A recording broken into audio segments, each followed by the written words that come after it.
من الحاجات اللي فرقت معايا في حياتي الفترة الأخيرة هو الجورنالينج. في ناس بتسميه تدوين وفي ناس تانية بتسميه morning pages. بس المهم يعني أيا كان بتحبوا تقولوا ازاي، في الأول في الآخر يعني الموضوع طلع مهم جدا. الدكتور بتاعتي نصحتني ان انا أبدأ أكتب كأني كده بشتكي من الورق، بكتب كل أفكاري وكل الحاجات اللي مزعلاني وكل الناس اللي مضايقاني. الموضوع بدأ ان انا بشتكي للورق، وبقيت احس فعلا ان انا مرتاحة اكتر، لان انا ما بحبش اقعد اشتكي للناس وشايل حد همي.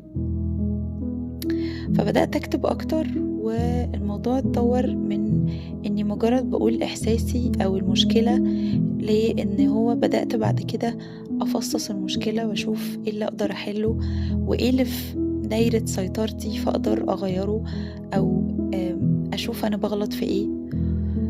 فالكتابة بجد ساعدتني ان انا اخد بالي من غلطات كتير كان ممكن اغيرها. عارفين اللي بيقولوا ان انا بعيد نفس الباترن؟ اخدت بالي ان انا بعيد نفس الباترن في حاجات كتير، والكتابة خلتني اخد بالي من ده.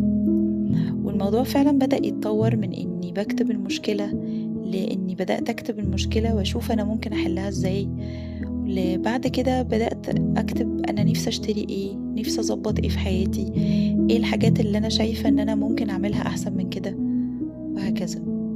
المهم انها حاجة فرقت معايا قوي، وكنت عايزة اشاركها معاكم وبس كده.